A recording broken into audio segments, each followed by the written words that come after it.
area of cube board is equal to bracket length multiply breadth plus breadth multiply height plus length multiply height.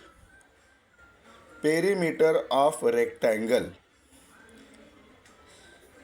2 bracket length multiply breadth.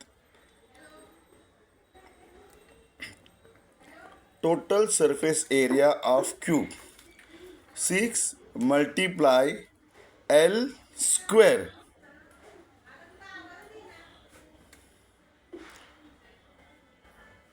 Total surface area of cube 6 multiply L square. Simple interest is equal P principal multiply rate multiply time divided by 100 म्हणजेच P multiply R multiply T divide 100.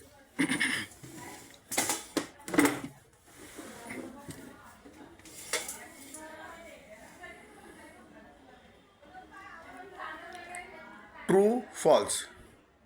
Area of rectangle, triangle 1 upon base multiply height. False. The full form of ATM is automatic teller machine. False. If 10 kg onion cost 240 rupees, how much must we pay? 10 kilo कांद्याची किंमत 240 तर 14 kg कांद्याची किंमत किती? माझा cross multiply होईल, तिरकस गुणाकार. हा इथं भागिले तो इथं आल्यावर गुणिले होईल. हा 240 इथं भागिले तो 14 जवळ आल्यावर गुणिले होईल. मग x एकटा पडला पाहिजे. हा 10 इथं गुणिले तो इथं आल्यावर भागिले झाला. मग 0 गेला. मग काय उरलं? x बरोबर 14 गुणिले 24 म्हणजे 24. मग ह्या दोघांचा मल्टिप्लाय केला इकडे 4 4 जा 16 4 चौक 16 हातचा आला 1 4 के 4 4 दुने 8 8मध्ये 1 मिळवला 9. मग एकाने 24ला गुणणार, एकाच्या मागे एक संख्या आहे म्हणून 1 0 दिला. मग एकाने 4ला गुणलं 4 आलं, एकाने 2ला गुणलं 2 आलं.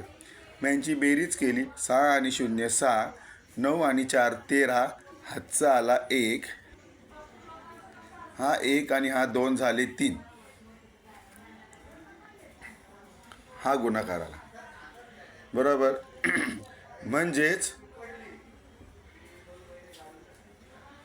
14 kg ऑनियनची कॉस्ट आली 336 रुपये. पुढचा प्रश्न, what would be the interest if principal 400 2000 4200 principal आहे 4200.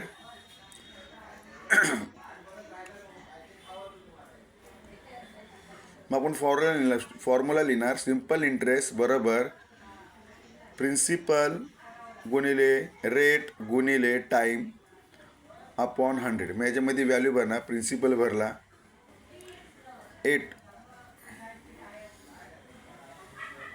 त्याचा रेट आहे आणि टी म्हणजे 3 वर्षासाठी आहे. हे भागिले 100. 0 गेला 0 गेला. किती उरले? 42 8 आणि 3. मी ह्या दोघांचा मल्टिप्लाय केला 42 आणि 8चा. 8 1 8 8 2 16 6 हातचा आला 1. 8चा पाडा 4पर्यंत 8 1 8 8 2 16 8 3 24 8 चौक 32 32 आणि 1 33. हे उत्तर आलं. आता 336 गुणिले 3 ह्या दोघांचा गुणाकार केला. 3चा पाडा 6पर्यंत तीन सक 18, 18चे 8 लिहिले, हातचा आला 1, तीनाचा पाडा तीनापर्यंत, 3 त्रिक 9, 9मध्ये 1 मिळवला 10, 10चे 0, हातचा आला 1, 3 त्रिक 9, 9मध्ये 1 मिळवला 10, हे उत्तर आलं आहे. एवढं इंटरेस्ट लागणार, सिंपल इंटरेस्ट. पुढचा प्रश्न, find circumference if radius is 1.4 centimetre. मग सर्कमफेसचा फॉर्म्युला लिहायचा, सी बरोबर 2πr. सी म्हणजे सर्कमफेस, मग असे लिहिला, 2च्या जागी 2 लिहिला, पायच्या जागी 22/7 लिहिले, गुणिले आरची किंमत म्हणजेच रेडियस 1.4 लिहिली. बरोबर. 2चा आणि 22चा गुणाकार झाला, 44 आलं. 7ने याला भागलं, 7 एके 7, 7 दुने 14, असं उत्तर आलं. ह्या दोघांचा गुणाकार 44 आणि 2.2 0.2 इथे लिहिले. मग यांचा गुणाकार केला, इकडे उत्तर आलं 88. गुणाकार बघून घ्या.